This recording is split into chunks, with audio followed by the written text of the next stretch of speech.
हाँ है, बिल्कुल ऊपर वाले तरीके से करूंगा। x प्लस एच की जगह पर ये पुट कर दूंगा, और x की जगह पुट कर देता हूं मैं 3, क्या 5 पुट कर देता हूं। 5 की वैल्यू तो आराम से निकल सकती है, तो यहां से आपको h की वैल्यू मिल जाएगी 0.001। F dash x, F dash x क्या हो गया, ऊपर निकाल रखा आपने 3x² माइनस 14x प्लस 15, और यहां पर आपको F of x plus H की वैल्यू, और यहाँ पर आपको एफ ऑफ 5 की वैल्यू, और यहाँ h की वैल्यू 0.001 डाल दो, और यहाँ x की जगह 5 पुट कर दो। है x की जगह 5 पुट करने को बोला है, तो 3 इंटू 25, 14 इंटू 5 प्लस,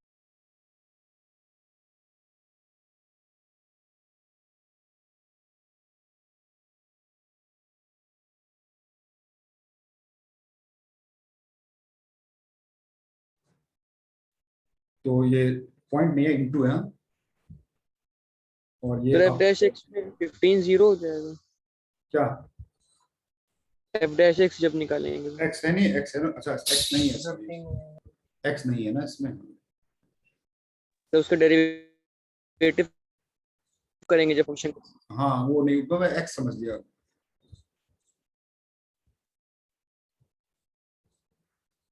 याद है, ठीक है, तो 15 नहीं होगा है। तो यहाँ पर एफ ऑफ ये हो गया 5.001, और यहाँ पर एफ ऑफ 5 निकालने हैं आपको। एफ ऑफ 5 की वैल्यू है ना 5 का क्यूब माइनस 7 इंटू 5 का स्क्वायर प्लस 15, और ये जो नीचे वाला टर्म है इसको इस साइड ले जाओ 0.001, नहीं देखो एफ इसकी वैल्यू आ जाएगी सीधे सीधे, तो 0.001 इंटू कितना 75, 70 5 ना, और ये वाला टर्म को इधर ले आओ, 5 का क्यूब 125, 25, 105 प्लस 15, ये आपको वैल्यू दे देगा इस टाइप, है ना। 125, 105, 20 और 15 35, 35, तो 35 प्लस 5 से इसको कर लो 0.005, तो ये आपका 35.005 इक्वल टू एफ ऑफ 5.001। ये देखो, ये वाला कभी कभी पूछा जाता है, बाकी ऊपर वाला तो आने के चांसेस नहीं होते इस पर। सही है, ये भी सिंपल टॉपिक है? अब यहां पर एक इंपॉर्टेंट टॉपिक आता है, रोल्स थ्योरम। ये बहुत इंपॉर्टेंट है फिर, application of continuity and differentiability, है ना। प्रॉपर्टी ऑफ कंटिन्यूअस फंक्शन भी बोल सकते हैं। तो क्या स्टेटमेंट था इसका, if a function y equal to F X, पहली चीज is continuous in closed interval A B, अगर कंटिन्यूअस है साथ में अगर डिफरेंशिएबल भी है, डिफरेंशिएबिलिटी हमेशा ओपन इंटरवल में देखेंगे, हाँ ए बी, मतलब आपका फंक्शन कंटिन्यूअस भी है और आपका फंक्शन डिफरेंशिएबल भी है, यानी कि बिना पेन उठाए आप ग्राफ बना सकते हो, और हर एक पॉइंट पे टेंजेंट यूनिक है। तो अगर ये दो प्रॉपर्टी हैं और साथ में अगर एफ ऑफ ए और एफ ऑफ बी इक्वल आ जाए, तो हम क्या बोलते हैं, then there exist a c in the interval a and b, a और बी के बीच में आपका एक पॉइंट जरूर मिलेगा c, where F dash C equal to 0, ये आपका रोल्स थ्योरम का स्टेटमेंट है। अगर इस स्टेटमेंट को हम ग्राफिकली देखें तो ग्राफिकली क्या है, देखो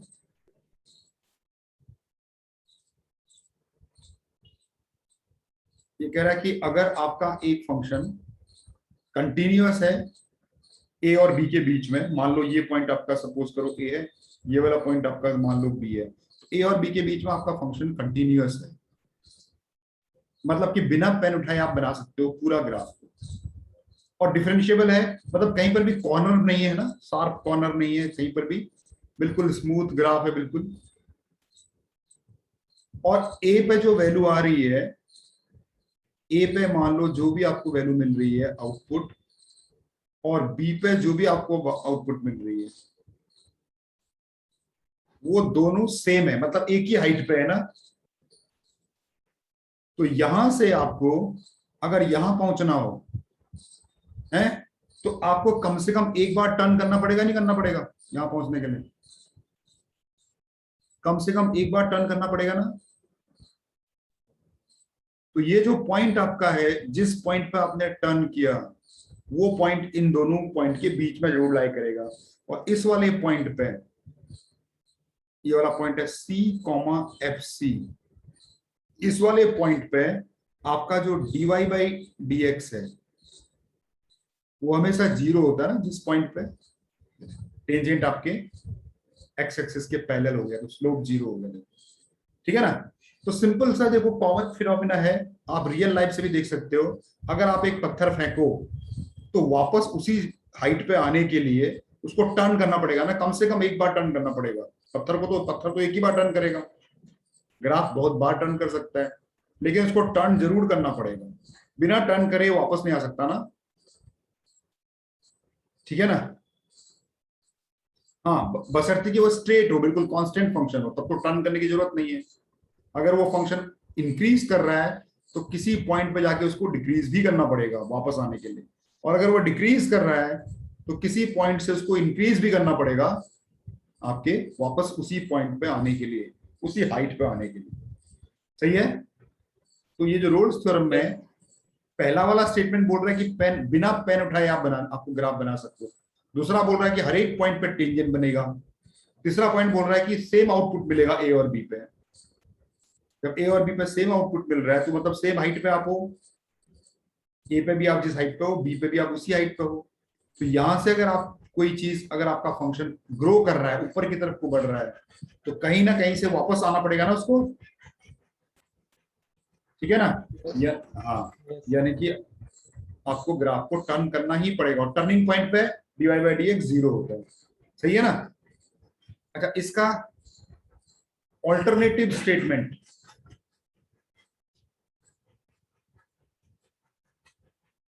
इस स्टेटमेंट पे बेस्ड क्वेश्चन ज्यादा पूछे जाते हैं, हालांकि इसका करेक्ट स्टेटमेंट ऊपर वाला ही है। ऑल्टरनेटिव स्टेटमेंट ये बोल सकते हैं, if y equal to fx is continuous and differentiable,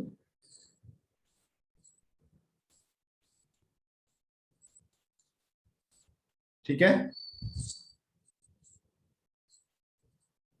तो ये बोल रहा है कि between two roots of fx equal to zero, fx equal to zero के दो रूट्स के बीच में there exist at least one root of f dash x equal to zero, ठीक है। इस स्टेटमेंट पे क्वेश्चन बहुत पूछे जाते हैं। इस पे क्या है देखो, इसमें ये बोल रहा है ये वाला पॉइंट, ये ग्राफ आपका यूं है देखो, तो एक ये आपका y equal to F X है, ये वाला पॉइंट इसका एक रूट है, ये वाला पॉइंट इसका एक रूट है ना। यहाँ पर अल्फा ए का काम कर रहा है और बीटा बी का काम कर रहा है ना, यहाँ पर। तो यहाँ पर क्या क्या हो रहा है, जो आपका फंक्शन है वो कंटिन्यूअस है, क्वेश्चन में दिया ही हुआ है ना, अल्फा से बीटा पे कंटिन्यूअस है, कंटिन्यूटी क्लोज इंटरवल में। देखो डिफरेंशिएबल है,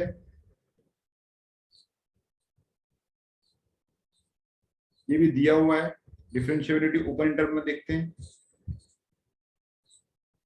तो और तीसरा देखो यहां पर एफ ऑफ अल्फा भी जीरो है, एफ ऑफ बीटा भी जीरो है ना इस पॉइंट पे। तो देयरफॉर रोल्स थ्योरम के अकॉर्डिंग क्या होगा, therefore by Rolle's theorem there exists a point C in the interval alpha और बीटा के बीच में कोई ना कोई एक पॉइंट C होगा जहां पर f डैश C जीरो होगा, यानी कि ये वाला पॉइंट यहां पर आपका, इस पॉइंट पर आपका f डैश C जो है जीरो होगा, यानी कि C जो है f डैश का रूट हो गया ना। क्यों भाई, तो दो रूट अल्फा और बीटा एफ एक्स के रूट थे, तो उनके बीच में एफ डैश एक्स का एक रूट का प्रेजेंस होना जरूरी है। सही है। यस इस स्टेटमेंट पे क्वेश्चन बहुत पूछे जाते हैं। ये इसका मेन स्टेटमेंट हो गया, ये एक ऑल्टरनेटिव स्टेटमेंट है जो आपको याद रखना चाहिए। और इसका ज्योमेट्रिकली क्या मतलब हुआ इसका, अगर हम ज्योमेट्रिकली देखें तो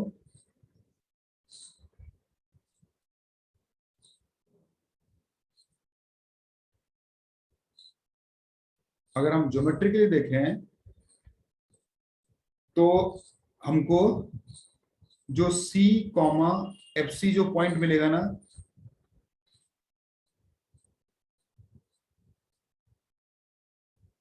the tangent drawn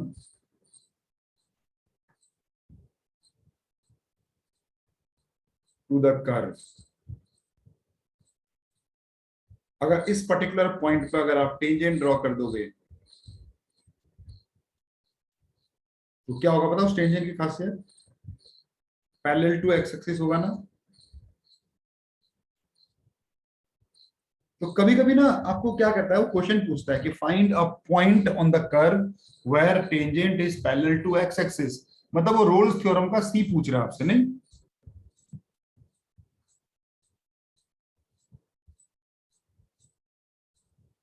ठीक है ना।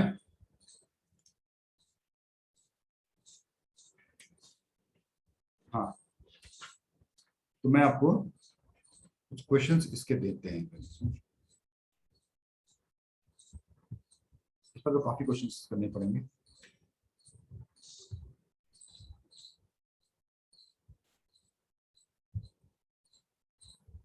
देखो F x equal to X cube minus 6x square plus A X plus B defined on 1,3 satisfy the Rolle's theorem, Rolle's theorem को satisfy कर for C equal to 2 root 3 plus 1 by root 3, find the value of A and B। ठीक है, straight forward question ना देके मैंने थोड़ा सा टेढ़ा क्वेश्चन दिया, करोगे ट्राई करो, कर सकते।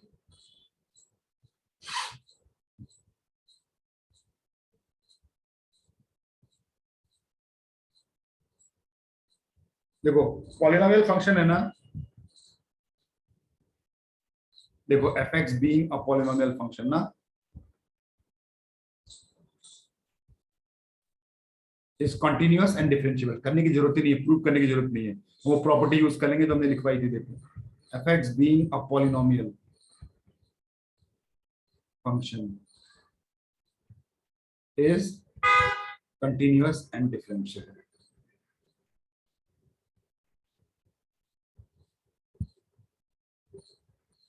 इन एनी गिवन इंटरवल, किसी में भी होता है तो इसमें भी होगा।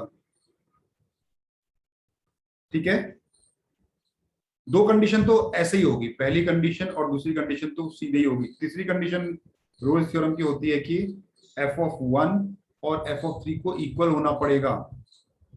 तो f(1) पुट करूंगा तो ये आएगा 1 - 6 + a + b = 3 पुट करूंगा, 3 × 9 = 27 माइनस 9 × 6 = 54 54 प्लस 3a + b। यहां से आपको एक इक्वेशन मिल जानी चाहिए, है ना। तो ये b और b तो कट, डायरेक्ट a आ गया है, तो पूरा ही आ गया है। तो b और b कट गया और a की वैल्यू आ गई, देखो कितना है, 5 54 70 माइनस 27 इधर आके 22 2 3 और 2 2 11 आ जाना चाहिए। यानी a की वैल्यू 11 आ गई।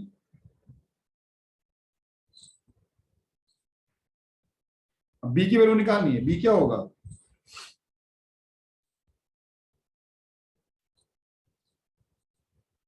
अब ये बोल रहा है कि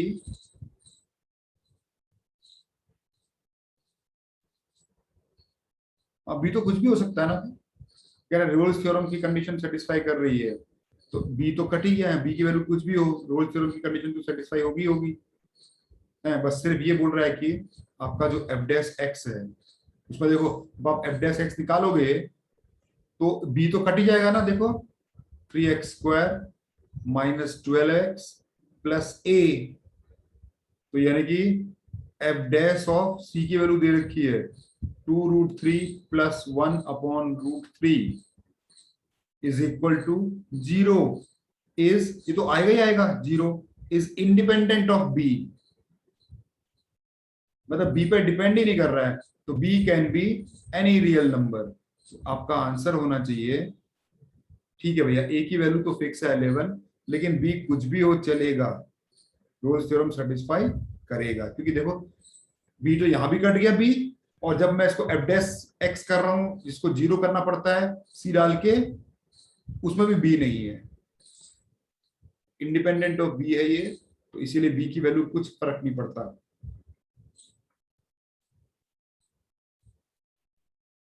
सही है।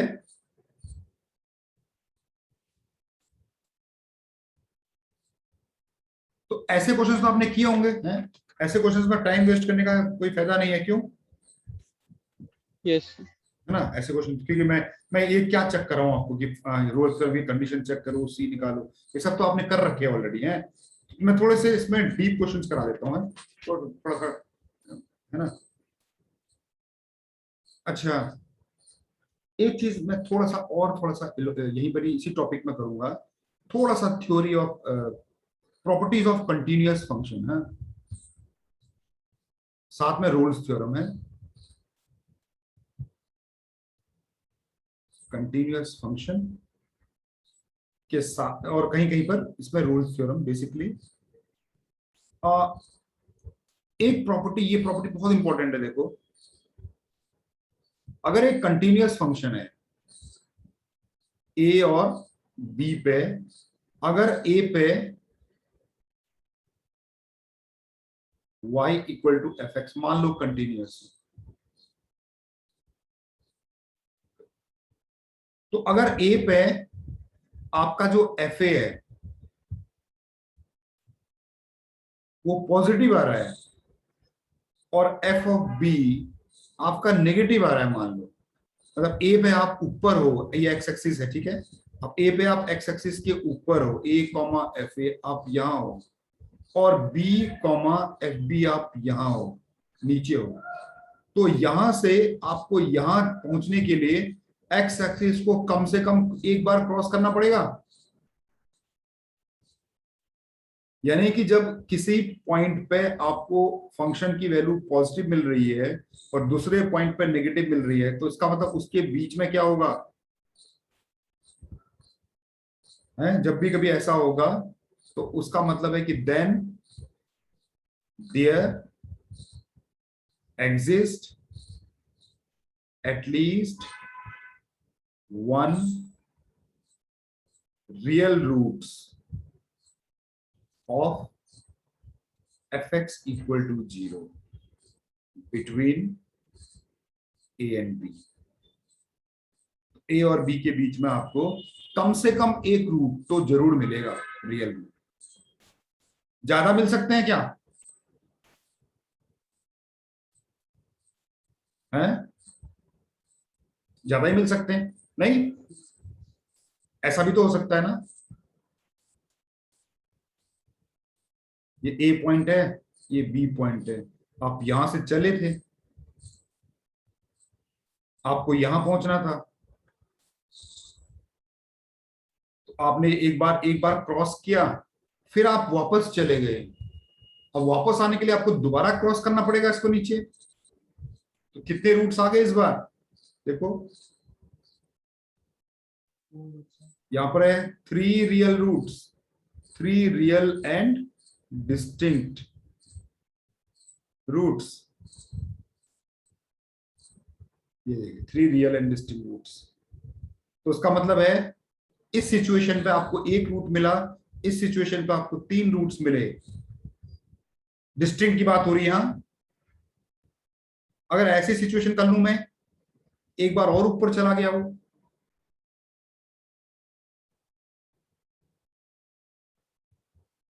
यहां से चले आप, यहां पहुंचना था आपको, आप ऐसे आए, वापस चले गए, फिर आए, फिर वापस चले गए, लेकिन अल्टीमेटली आपको यहां जाके खत्म होना है। अब बताओ कितने रूट दिख रहे हैं आपको इस बार? 5 डिस्टिंक्ट रियल रूट्स। इसका मतलब क्या हुआ? जब एफ ए और एफ बी ऑपोजिट साइन के होते हैं, जब एफ ए और एफ बी ऑपोजिट साइन के होते हैं, तो उन दोनों के बीच में, ए और बी के बीच में odd number of real and distinct roots होते हैं ना? Yes sir. अच्छा, अब मैं आपको एक सिचुएशन दूंगा, यहां क्या हुआ फिर ऐसा?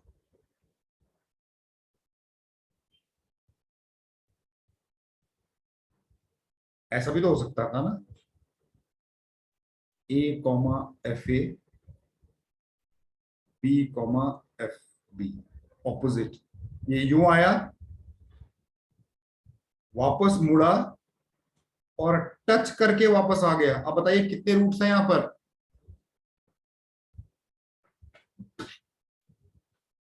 2 रूट। 2 रूट्स नहीं है बच्चे, 3 रूट्स बोलते हैं इसको। ये वाला रूट जो है रिपीटेड रूट है, सही है? तो अल्फा, बीटा एंड बीटा, यहां पर भी are 3 roots. Beta is repeated root, सही है? ठीक है, मैं आपको ना ये जैसे ये समझाता हूं। हाँ देखो, जैसे X square minus 2x plus 1 equal to 0 एक क्वाड्रेटिक इक्वेशन है ना, इसके कितने रूट्स होने चाहिए? इसके 2 रूट्स होने चाहिए, लेकिन इसका एक ही रूट निकलता है 1। दूसरा रूट कहाँ है इसका? अरे भैया 1 रिपीटेड रूट है, 2 बार आएगा तभी तो बनेगा ये। क्या आप x-1 2 रूट 2 बार मल्टीप्लाई करोगे तभी तो बनेगा? X square minus 2x plus 1 equal to 0 बनेगा नहीं बनेगा बताओ? तो ये 2 रूट्स, ये एक रूट नहीं है, ये दो रूट बोलेंगे या रिपीटेड रूट बोलो ज्यादा बेटर है ना? तो B is a repeated root. तो काउंटिंग में कितने रूट्स हो गए? ये काउंटिंग में ये 3 रूट्स हो गए। लेकिन अगर आपको सॉल्यूशन बोलेगा तो कितने सॉल्यूशन है? सॉल्यूशन 2 है, लेकिन रूट्स 3 है। रूट्स हमेशा डिग्री के बराबर होनी चाहिए, जितनी डिग्री उतने रूट्स, सही है? और अगर आपको कम दिख रहे हैं तो मतलब कोई रिपीटेड होगा। लेकिन अगर आपको सॉल्यूशन बोल रहा है तो सॉल्यूशन रूट्स नहीं होते हैं, सॉल्यूशन में रिपीटेड को एक ही बार काउंट करते हैं। तो ये जो मैंने आपको ग्राफ बनाया है इसमें रूट 3 है, बीटा रिपीटेड है, लेकिन सॉल्यूशन 2 है, अल्फा एंड बीटा। ठीक है, क्लियर हो गया ये चीज? तो ठीक है, जो मैं बता रहा था वो ये है कि अगर एफ ए और एफ बी का साइन, मैंने देखो मैंने ये एग्जांपल लिया है, इसको उल्टा करके देखोगे तो भी यही होगा ना सिचुएशन। अगर एफ ए और एफ बी का साइन ऑपोजिट है तो उनके बीच में ऑड नंबर ऑफ रूट्स होते हैं, सही है। या तो एक रूट होगा या तीन होंगे या पांच होंगे।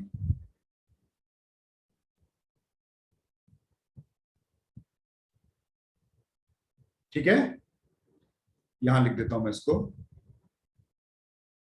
और odd number of roots, bracket में लिख देता हूं रिपीटेड पॉसिबल, सही है। ये ऊपर वाले स्टेटमेंट का, इस वाले स्टेटमेंट का, हाँ, then there exists at least one real roots of fx equal to 0 between a and b, और हाँ, और वाला स्टेटमेंट मैंने आगे लिख दिया है, और odd number of roots। अच्छा, अब अगर ये बोलूं मैं कि एफ ए और एफ बी का दोनों का साइन सेम है, दोनों पॉजिटिव हैं, तो क्या होगा?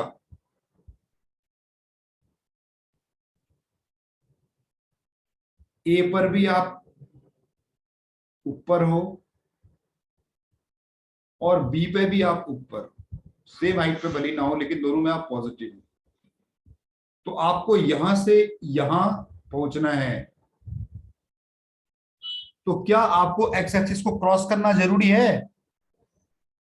No sir. तो therefore f x equal to 0 may have no real roots. ऐसा भी हो सकता है कि कोई रूट हो ही ना, अगर हो तो फिर क्या हो, बताओ। अगर रूट्स हो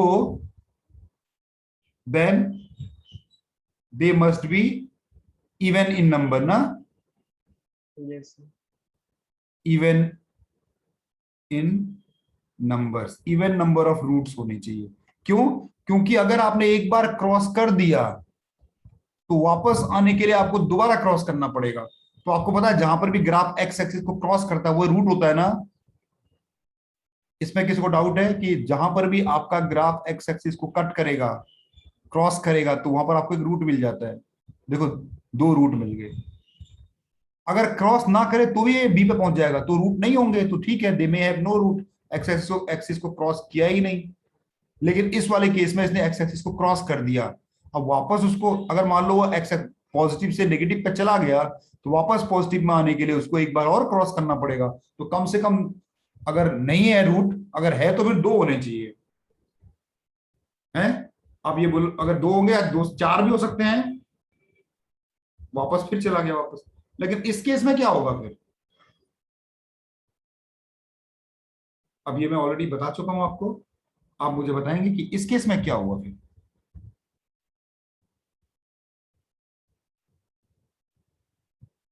ये ऐसे आया और टच करके ही वापस निकल गया ऐसे। यहां तो एक ही सॉल्यूशन, देखिए। यहां इस केस में अल्फा इज रिपीटेड रूट, ठीक है ना। दो बार रिपीट हो रहा है कम से कम, तीन बार नहीं हो सकता, चार बार होगा। या तो ये अल्फा दो बार रिपीट होगा, या तो अल्फा चार बार रिपीट हुआ होगा, या तो छह बार रिपीट हुआ होगा। वो डिग्री बताएगा कि कितने बार रिपीट हो सकता है। तो ये भी दो बार काउंट होगा ना, कम से कम, ठीक है। ये इस साथ में इसको भी, रोल्स थ्योरम के साथ में इस स्टेटमेंट को भी याद रखना है आपको, है। जैसे अब मैं आपको क्वेश्चन दे रहा हूं, ये कह रहा है कि ये बताओ कि between 2 roots of e minus x minus cos x equal to 0. There exists at least one root of sin x minus e minus x.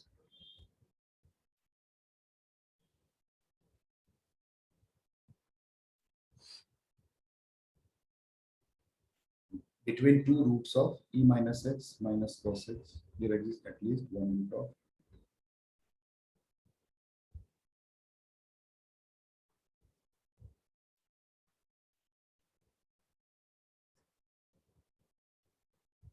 देखो ऊपर वाले को fx ले लो,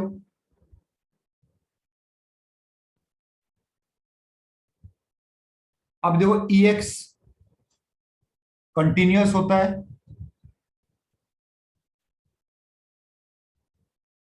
ये कंटिन्यूअस है और डिफरेंशिएबल भी है ना,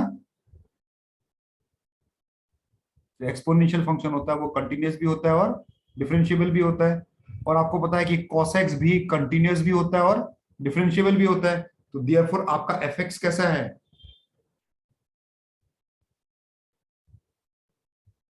ये भी आपका कंटिन्यूअस है।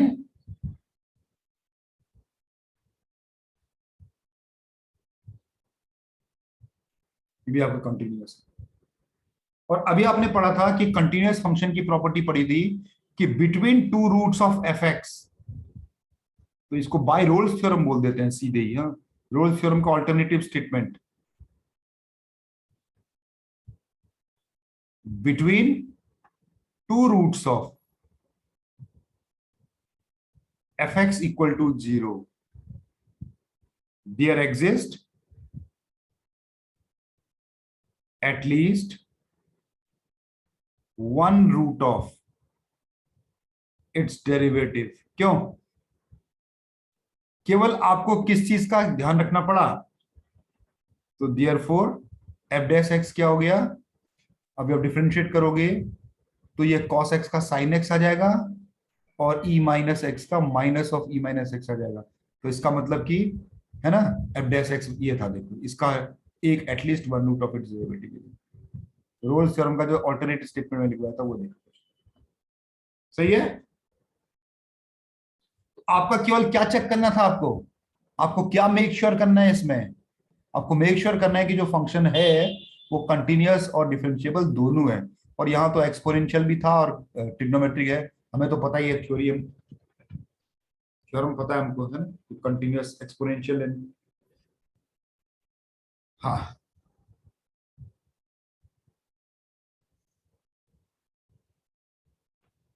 देखो एक मैं आपको फंक्शन दे रहा हूं, हाँ दिमाग का क्वेश्चन है, देखो ये x माइनस 1 है, x माइनस 2, x माइनस 3, फिर plus x minus 1, x minus 2, x minus 4, फिर plus x minus 2, x minus 3, x minus 4, x minus 2, फिर plus x minus 1, x minus 3, x minus 4, ये आपका एक फंक्शन है, कितने डिग्री का है ये है, 3 degree. How many roots of fx equal to 0 are positive, वैसे इसके टोटल रूट्स कितने होंगे, 3। देखो जितनी डिग्री होती है ना उतने रूट्स होते हैं, उससे ना कम ना उससे ज्यादा, अगर 3 डिग्री का पॉलिनोमियल है तो उसके मैक्सिमम 3 रूट्स होंगे, और वो रूट्स जो है इमेजिनरी भी हो सकते हैं और रियल भी हो सकते हैं, ठीक है।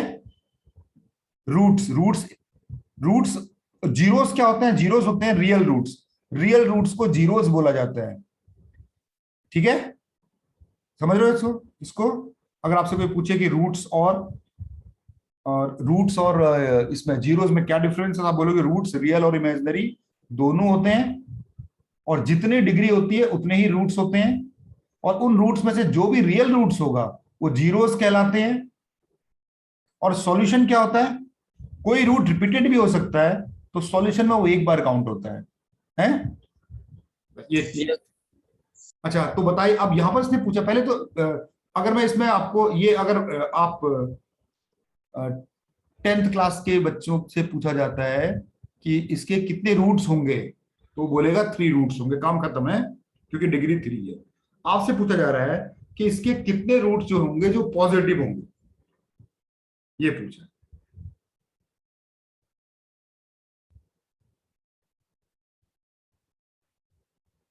ठीक है, अब देखो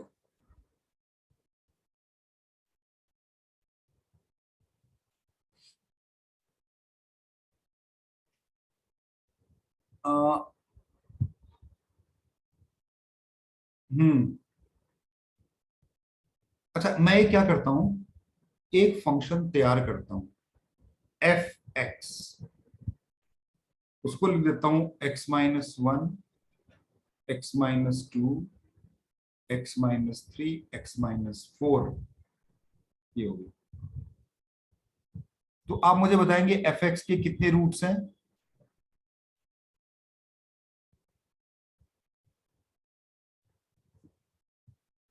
एफ एक्स इक्वल टू 0 के कितने रूट्स हैं? 4 rows. 4 रूट्स। कौन कौन से? 1 2 3 4. ये आपका एफ एक्स, हाँ, कैपिटल एफ एक्स, इसका एक रूट 1 है, इसका एक रूट 2 है, इसका एक रूट 3 है, और इसका एक रूट 4 है। और ये जो एफ, इसको अगर मैं डिफरेंशिएट कर दूं तो आपको पता है क्या मिल रहा है? आपको एफ एक्स मिल रहा है कि नहीं मिल रहा है, बताओ, देख के बताओ।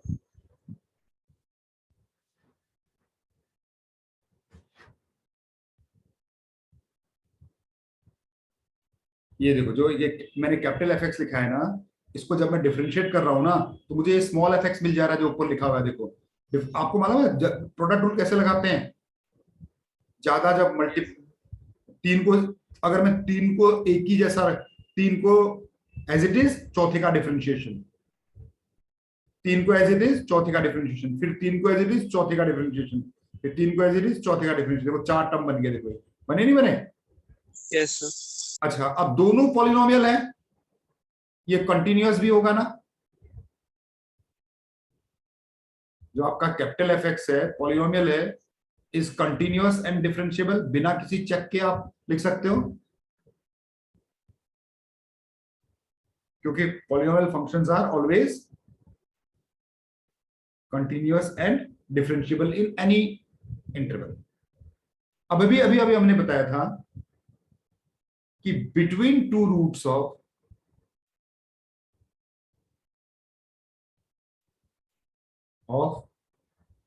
fx equal to 0, there exist at least one root of its derivative, है कि नहीं है? ये प्रॉपर्टी थी अभी, between two roots of a function there exists at least one root of its derivative, और डेरिवेटिव मेरा fx है, तो इसका मतलब है कि fx has one root alpha between 1 and 2। क्यों? एक रूट आपका 1 and 2 के बीच में होगा, एक रूट आपका 2 और 3 के बीच में होगा, एक रूट आपका गामा 3 और 4 के बीच में होगा। कितने रूट हो सकते हैं वैसे टोटल इसके? एफ एक्स कैन हैव, मैंने स्टार्टिंग में पूछा था, मैक्सिमम ऑफ 3 रूट्स। मैक्सिमम क्यों? 3 ही रूट्स हो सकते हैं,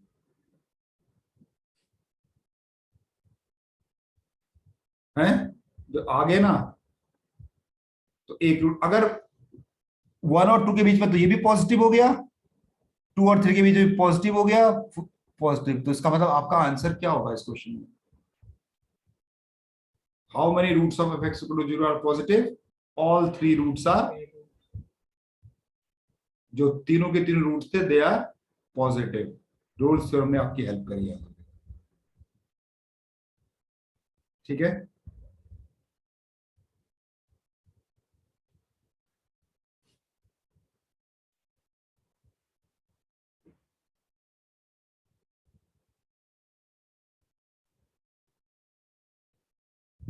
ये देखो।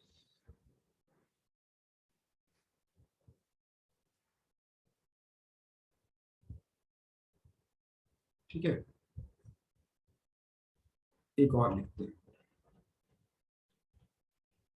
If 2a plus 3b plus 6c equal to 0, then, मैं डायरेक्ट प्रूफ दे रहा हूं ना, then prove that at least one root of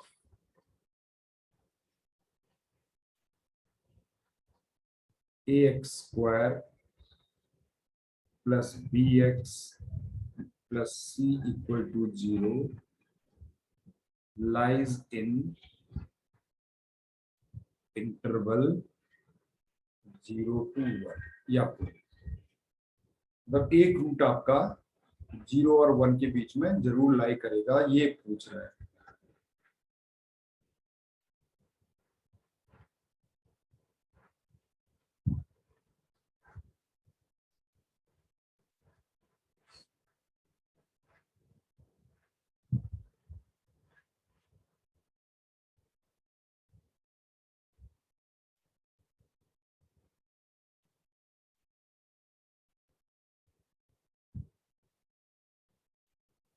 नहीं,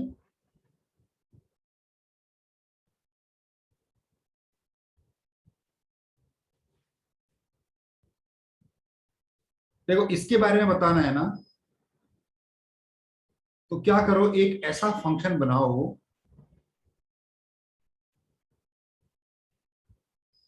जिसका ये डिफरेंशिएशन हो। हम क्या करते हैं, एक फंक्शन बनाते हैं F X A X square A X cube by 3 plus B X square by 2 plus C X. Let, एक फंक्शन मैंने ये बना दिया, बी एनी फंक्शन, और आप देख सकते हो कि एफ एक्स आपका कंटिन्यूअस भी है, 0 से 1 पे कंटिन्यूअस होगा कि नहीं होगा?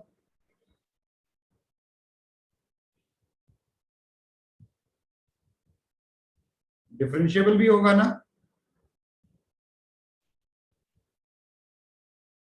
रीजन बता सकता है कोई?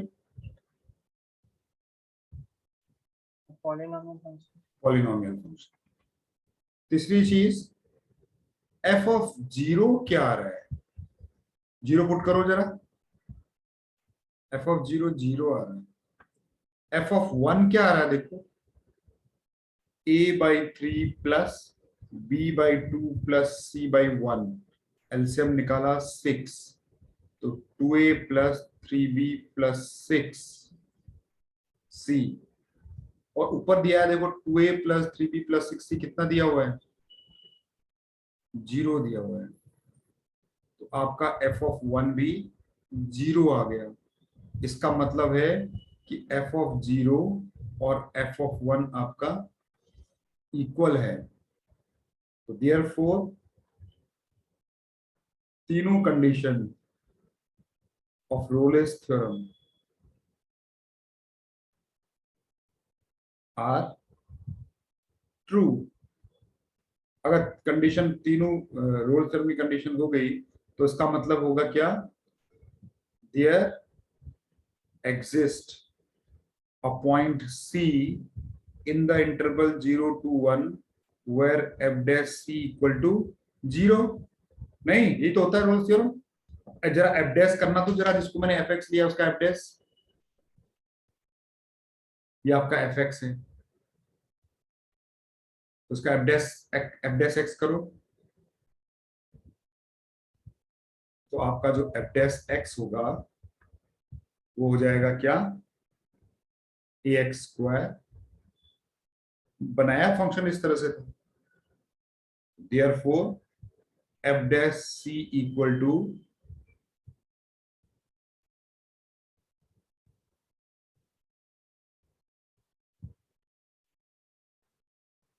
therefore c is a root of f dash x equal to 0, therefore c is a root of ax square plus bx plus c equal to 0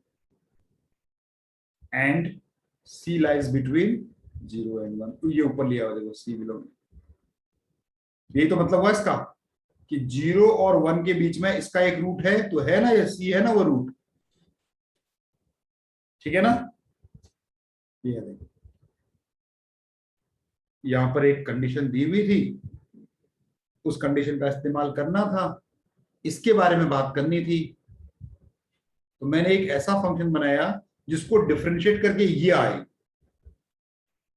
तो मैंने इसका, है ना, अब किसको डिफरेंशिएट करके ये आता है, इंटीग्रेट करके पता लगता है, इसको इंटीग्रेट कर दिया, ये वाला मैंने एफ एक्स ले लिया, मैंने डी नहीं लिया, इसमें ओ लेने से भी कोई प्रॉब्लम नहीं है, तो मैंने ये लिया, और क्योंकि पॉलिनोमियल है इसलिए कंटिन्यूअस की टेंशन नहीं है, डिफरेंशिएबल की टेंशन नहीं है, और एफ ऑफ 0 पे ये 0 0 0 दे रहा है, ये भी ठीक है। एफ ऑफ 1 पे इसने कुछ अजीब सा दिया, लेकिन ऊपर वाले इस वाले ब्रैकेट ने हेल्प कर दिया आपको कि यार इसकी वैल्यू भी तो 0 ही है, एफ ऑफ 0 और एफ ऑफ 1 भी दोनों 0 आ गए, इक्वल आ गए, तो रोल्स थ्योरम सेटिस्फाई हो गया। रोल्स थ्योरम जब सेटिस्फाई होता है तो 0 और 1 के बीच में एक रूट जरूर होता है एफ डैश एक्स का, और एफ डैश एक्स मेरा ए एक्स स्क्वायर